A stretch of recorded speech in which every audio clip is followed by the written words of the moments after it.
क्या आपका भी सपना है यूके में रहने का, काम करने का और घूमने का? इमेजिन करिए, ठंड की सुबह है, खूबसूरत सा मौसम है और आप ऑफिस जाने के लिए पूरी तरह से तैयार हैं। आपको लग रहा होगा कि यार सपना ही तो है, सच कब होगा? तो देखिए, अब आपका ये सपना यानी कि यूके में रहने का, घूमने का, काम करने का हकीकत में बदलने वाला है। और किसी 50 या 100 भारतीयों का नहीं, बल्कि 3000 भारतीयों को यह सपना सच हो सकता है। जी हाँ, क्योंकि UK India young professional scheme 2025 वापस आ गई है और इस बार 3000 भारतीय युवाओं को 2 साल तक यूके में रहने का, काम करने का मौका मिलने वाला है। तो कैसे मिलेगा ये वीजा, कौन अप्लाई कर सकता है, क्या है पूरा प्रोसेस, चलिए फटाफट आपको सब कुछ बता देते हैं। हाय, मैं हूं नेहा और आप देख रहे हैं एनबीटी टेक इट।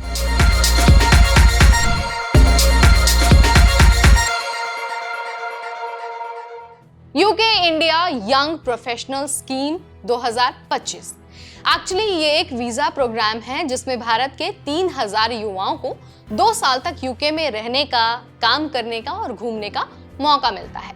अब ये कोई स्टूडेंट वीजा नहीं है, बल्कि एक वर्क वीजा है जहां पर आप यूके में जाकर अपनी मर्जी से काम कर सकते हैं, आप नई स्किल्स को सीख सकते हैं और यूके को एक्सप्लोर कर सकते हैं। अब आप सोच रहे होंगे कि यार ये इतना अच्छा मौका है, तो एक बार एलिजिबिलिटी क्राइटेरिया के बारे में भी तो बता दो, यानी कि कौन अप्लाई कर सकता है ये भी बता दो। तो चलिए इस पर बात कर लेते हैं। तो देखिए, सबसे पहले तो आपकी उम्र 18 साल से 30 साल के बीच होनी चाहिए। इसके अलावा आपके पास यूके बैचलर डिग्री के बराबर या फिर उससे हाई लेवल की डिग्री होनी चाहिए, यानी कि मिनिमम आपने ग्रेजुएशन किया होना चाहिए। अब किसी भी विषय में आपने ग्रेजुएशन किया हो, डजंट मैटर। इसके अलावा आपके पास करीब 3 लाख की सेविंग होनी चाहिए और सेविंग्स का आपको प्रूफ देना होगा, ठीक है। और आपको ये भी बताना होगा और ये मेक श्योर करना होगा कि आप इससे पहले इस वीजा की मदद से यूके नहीं गए हैं। यानी कि अगर आप इन सारी चीजों को कंप्लीट करते हैं तो आप पूरी तरह से एलिजिबल हैं इस वीजा के लिए। यानी कि 18 से 30 साल आपकी एज होनी चाहिए, मिनिमम ग्रेजुएशन या फिर उससे हायर लेवल की डिग्री आपके पास होनी चाहिए, करीब 3 लाख आपके पास सेविंग होनी चाहिए और हाँ, आपने इससे पहले इस वीजा का इस्तेमाल नहीं किया होना चाहिए, ठीक है। तो ये तो हमने आपको यहाँ पर एलिजिबिलिटी क्राइटेरिया बता दिया है, यानी कि कौन एलिजिबल है। अब जरा आपको तरीका भी बता देते हैं कि कैसे आपको ये वीजा मिलने वाला है। तो देखिए, सबसे पहले तो आपको बैलेट के लिए रजिस्टर करना है।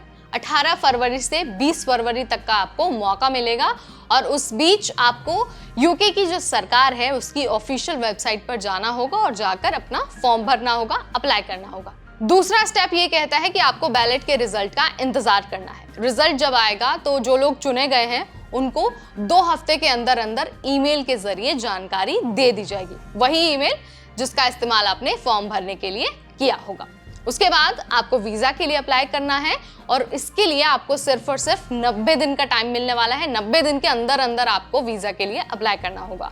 अप्लाई जब आप करेंगे, सारे डॉक्यूमेंट्स अपलोड करेंगे, सारी डिटेल्स उसमें फिल करेंगे, तो बारी आएगी फीस की। अब देखिए, बिना वीजा फीस के आपका ये जो एप्लीकेशन है वो कंप्लीट नहीं माना जाएगा, तो आपको फीस भरनी होगी।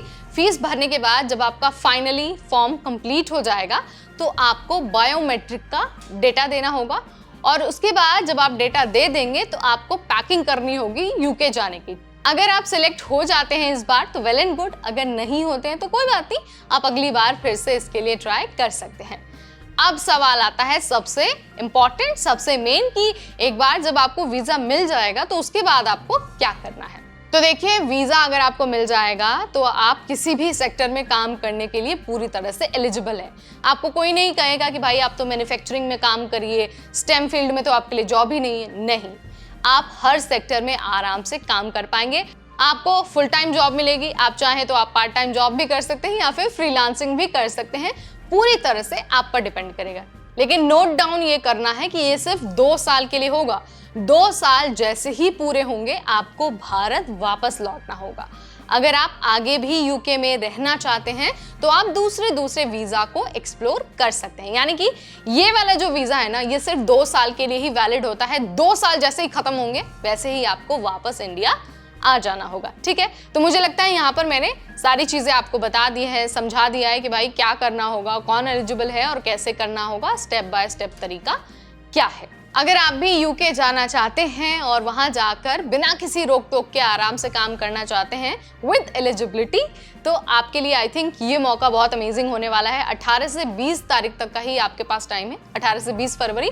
हाँ, आपको इस बात का भी ध्यान रखना है कि आपको एजेंट के चक्कर में नहीं पड़ना है, क्योंकि खुद सरकार ने कहा है कि आपको कोई एजेंट अगर ये कहे ना कि भाई मुझे पैसा दे दो, मैं आपके लिए वीज़ा लगवा दूंगा, कंफर्म है कि आप यूके चले जाएंगे, तो आपको इस बात पर भरोसा नहीं करना है। आपका वीज़ा लगेगा या फिर नहीं लगेगा ये आपकी एलिजिबिलिटी पर डिपेंड करेगा, यानी कि अगर आप इस क्राइटेरिया में फिट होते हैं तभी आपका वीज़ा आपको मिलने वाला है। तो एजेंट के चक्कर में नहीं आना है, अपने पैसे आपको नहीं गंवाने हैं। सो आई होप सारी चीज़ें मैंने यहाँ पर बहुत आसान भाषा में आपको समझा दी होंगी, सारी चीज़ें आपको यहाँ पर क्लियर भी कर दी होंगी। अगर फिर भी आपको लगता है कि कोई डाउट है या फिर कुछ और पूछना है तो कमेंट सेक्शन खुला है, आप वहाँ आ सकते हैं, सारी चीज़ें हमसे जान सकते हैं। हम पूरी कोशिश करेंगे कि आप तक पहुँचे और आपके हर सवाल का आंसर दे पाएं। फिलहाल इस वीडियो में इतना ही, तब तक मुझे यानी नेहा को दीजिए इजाजत। Keep watching NBT tech care.